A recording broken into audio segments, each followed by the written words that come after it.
Pois é, bons tempos. Enfim, hoje é sobre os maiores escândalos do UCM. Não nos cansamos deles. E mesmo que todos gostemos tanto da Marvel, é muito mais divertido ouvir sobre todos os escândalos pelos quais a franquia sofreu ao longo dos anos, desde seu início em 2008. Você sabe, quando Tony Stark ainda estava vivo? Pois é, bons tempos. Enfim, hoje é sobre os maiores escândalos do UCM. Estamos falando de declarações controversas, confrontos entre atores, diretores, diretoria, tudo! Então, vamos entrar nisso com tudo, agora mesmo! Esse foi o anúncio que partiu nossos corações. Homem-Aranha fora da UCM. O que aconteceu? Tudo parecia ir tão bem!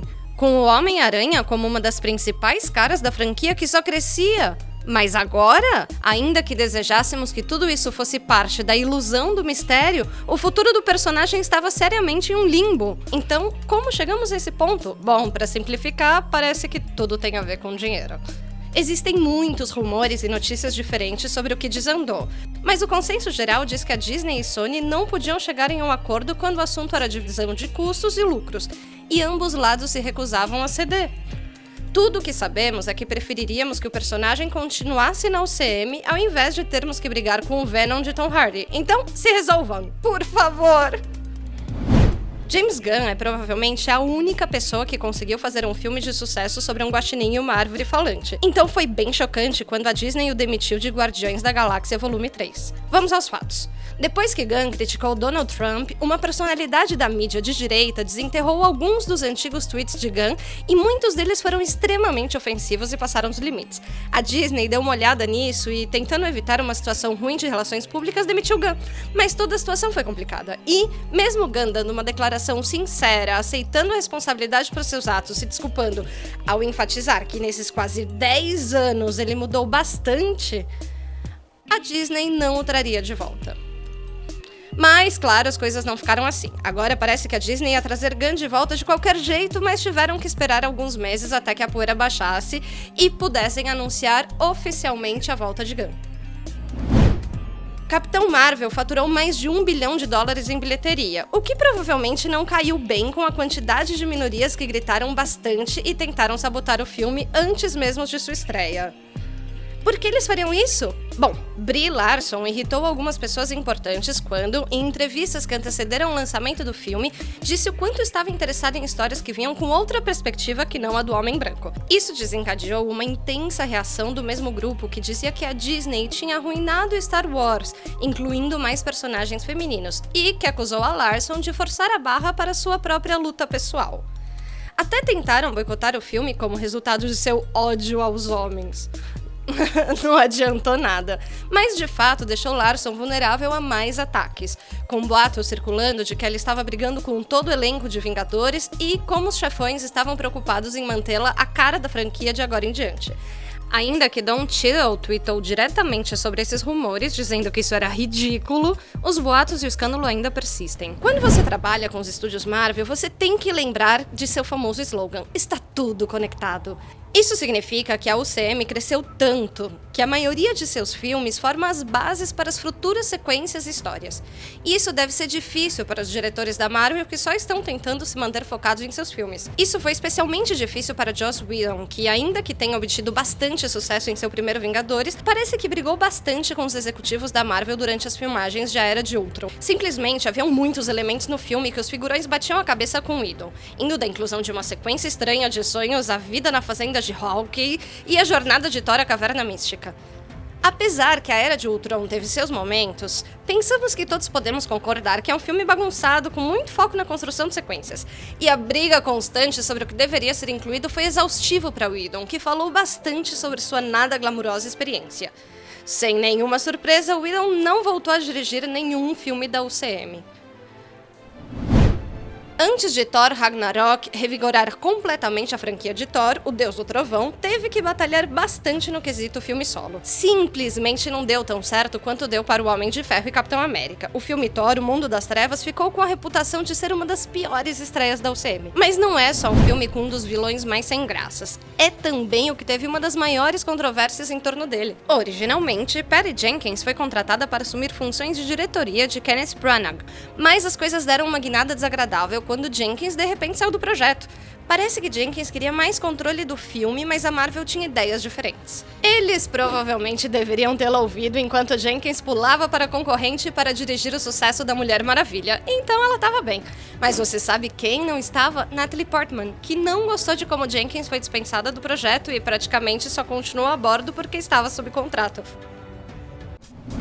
Já existiu um ator na UCM tão sensacional quanto o Idris Elba? O cara acerta todas!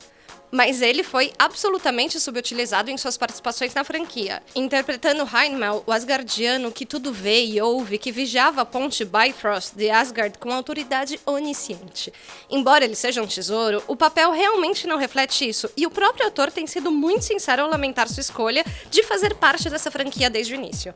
Houve um caso em que ele teve que retornar a Thor, O Mundo das Trevas, para refilmagens, mas a experiência foi tão ruim que ele conversou com seu agente contando quanto a experiência era torturante. E qual foi a resposta dos agentes? Basicamente para engolir. Ele estava sob contrato e tinha que cumprir suas obrigações. Por sorte, ele pôde fazer mais em Thor Ragnarok e parecia que ele estava pronto para liderar os Asgardianos ao lado de seu melhor amigo Thor. Mas isso foi antes deles cruzarem o caminho com o Thanos. O Gavião Arqueiro, feito pelo ator Jeremy Renner, é conhecido por seu comportamento franco e sem papas na língua, então não é de surpreender que ele tenha se envolvido em seu próprio escândalo na UCM, e ele até arrastou o Capitão América no processo. Enquanto Renner e Chris Evans estavam sendo entrevistados frente à câmera, perguntaram o que eles pensavam sobre a expectativa dos fãs de que a Viúva Negra acabaria com um deles. Sem perder o ritmo, Renner, brincando, chamou a Viúva Negra de vagabunda enquanto Evans rugia de rir e a chamava de prostituta. Obviamente, isso não foi muito bom e, embora a Marvel tenha tentado controlar um pouco os danos, Renner manteve sua posição dizendo que era um personagem fictício e, por isso, não deveria ser levado tão a sério.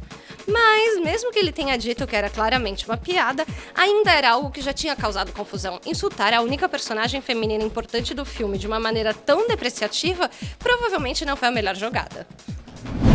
A maioria das pessoas ignora o Incrível Hulk como parte do cânone da UCM e não é difícil entender por quê. Ele foi lançado no mesmo ano que o Homem de Ferro, mas teve uma resposta comercial e crítica bem mediana. Mas a coisa mais gritante sobre isso é que ele estrela um Bruce Banner que não se parece com Mark Ruffalo. Sim, para muitos, Mark Ruffalo é a cara do Hulk. E para sempre agora. A interpretação de Ruffalo como Gigante Verde de Jolie conquistou audiências por anos. Mas, talvez, se o filme do Incrível Hulk tivesse ficado melhor, estaríamos vendo Ed Norton ao invés de Mark Ruffalo estrelando comédias espaciais entre amigos ao lado de Thor. Mas os executivos e Norton simplesmente não conseguiam se dar bem o suficiente para resolver suas diferenças. Norton sempre foi um ator muito apaixonado e se ele tiver um problema com o roteiro, ele vai dizer. Ainda que tenha parecido que Ed Norton conseguiu superar a substituição e seguir em frente, nem todo mundo funciona assim.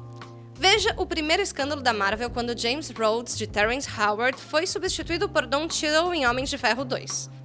Howard foi muito sincero sobre seu descontentamento em deixar a franquia e culpou o próprio Homem de Ferro, Robert Downey Jr.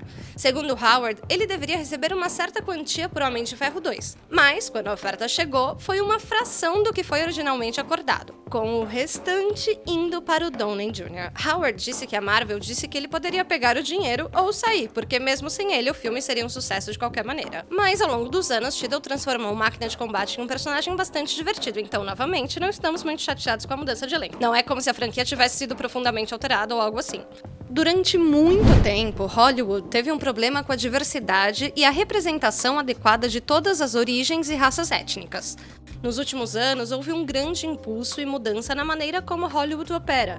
E se houver um problema, meu caro, vamos ouvir sobre isso. Quando o elenco de Doutor Estranho foi anunciado, muitos ficaram chocados ao descobrir que Tilda Swinton foi escolhida para interpretar o ancião, que nos quadrinhos é um homem asiático mais velho. Muitos sentiram que esse era outro exemplo de branqueamento e expressaram bastante suas opiniões sobre o assunto. Provavelmente, a principal razão pela qual a Marvel não escolheu um tradicional idoso asiático como ancião é porque isso em si seria um lugar comum. Talvez, se eles realmente quisessem mudar o sexo do ancião, deveriam ter ido com uma mulher asiática mais jovem para honrar as raízes da personagem de quadrinhos, mas não cair em estereótipos arcaicos. Vocês se lembram da Guerra Civil? Não Capitão América Guerra Civil, mas a Guerra Civil que aconteceu por causa de Capitão América Guerra Civil. Vem com a gente. Durante as filmagens de Capitão América Guerra Civil, Kevin Feige, presidente da Marvel Studios, bateu de frente com o CEO da Marvel Entertainment, Ike Perlmutter, sobre o enorme orçamento do filme. As coisas ficaram tão ruins que Feige supostamente ameaçou deixar a Marvel completamente se o status quo atual não fosse alterado. Isso resultou em uma enorme reestruturação do lado corporativo da Marvel. Antes, Feige tinha que se reportar ao Comitê Criativo da Marvel, dirigido por Perlmutter e outros chefes como o presidente da Marvel Entertainment, Alan Fine. Depois que Feige quase se afastou, o CEO da Disney, Bob Iger, concordou em mudar tudo para que Feige não tivesse mais que lidar com Perlmutter e ainda tivesse mais liberdade criativa ao se reportar ao chefe da Disney Studios, Alan Horn. Quando você é a cara da franquia de maior sucesso do mundo, é seguro dizer que você pode ter alguma influência. Após o enorme sucesso de Guardiões da Galáxia, James Gunn quis aumentar ainda mais o volume 2, deixando-o ainda mais estranho e selvagem do que antes. Isso incluiu a introdução de um novo guardião, Mantis, que tem a capacidade de perceber os sentimentos de outras pessoas e alterá-los. Embora o personagem parecesse se encaixar perfeitamente no adorável grupo de párias, ainda havia uma controvérsia em torno da personagem. E Steven Englehart, um dos criadores da personagem de quadrinhos do Mantis, foi citado dizendo que não estava feliz com a representação de Mantis. E é difícil não culpar o cara.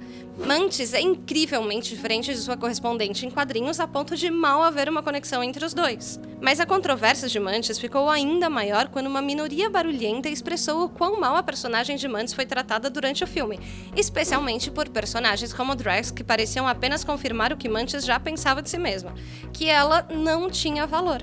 Não é uma boa representação de uma personagem que dá bastante porrada nos quadrinhos. Depois de uma história crítica que detalhava o relacionamento comercial da Disney com a cidade de Anaheim, a atual cidade do lugar mais feliz do mundo, a Disneylândia, a Disney proibiu os repórteres do LA Times de fazer resenhas antes das estreias de seus filmes. O que aconteceu? Bem, a Disney divulgou uma declaração oficial sobre como eles ofereceram refutações e fatos sobre as reivindicações do LA Times, mas foram negados qualquer tipo de retratação ou pedido de desculpas. O LA Times se manteve firme sobre as histórias que estavam contando, e isso resultou na proibição do LA Times de participar de pré-exibições, o que significa que os leitores mais leais tiveram que esperar até Thor Ragnarok ser oficialmente lançado antes de lerem a resenha do LA Times. É apenas uma coincidência que a crítica do LA Times desse filme tenha sido pouco animadora, citando que o filme é um pouco ocupado demais com a sua própria irreverência alegre para perceber quando é hora de parar. Mas, além da crítica ruim, a Disney enfrentou uma reação negativa por seu bloqueio e logo reverteu sua decisão.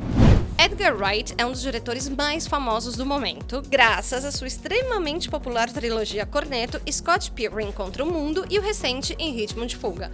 Teria sido emocionante ver o que ele teria feito com um super-herói da Marvel, mas mesmo sendo o diretor originalmente vinculado ao Homem-Formiga, as coisas não deram certo no final. Na verdade, é uma história trágica. Wright vinha desenvolvendo um filme do Homem-Formiga desde 2006, 2 anos antes do Homem de Ferro chegar às telonas.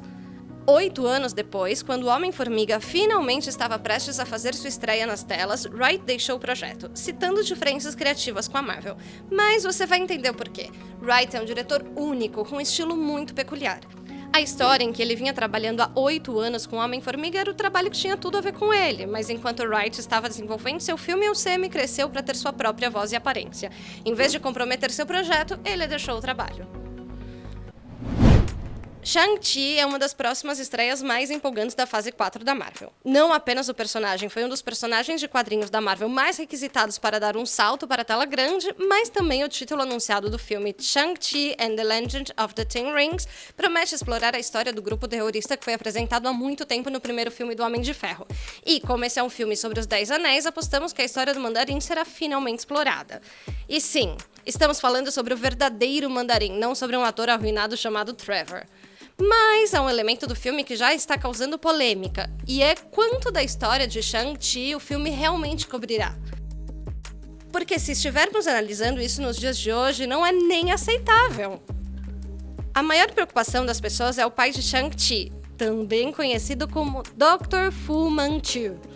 Sim, isso não funciona mais. Temos fé na Marvel, pelo menos para entender que não há como colocar um personagem asiático com o nome Fu Manchu em um de seus filmes. Embora gostemos da leveza e alegria do Homem-Formiga, estamos realmente desapontados com as diferenças criativas que nos impediram de ver a versão de Edgar Wright do personagem. E vocês? Qual foi o escândalo mais interessante dessa lista e há algum que você acha que perdemos? Sinta-se à vontade para nos contar nos comentários abaixo e, como sempre, não se esqueça de clicar nesse botão para se inscrever no canal e acessar conteúdos mais incríveis sobre o Semi. Obrigada por assistir!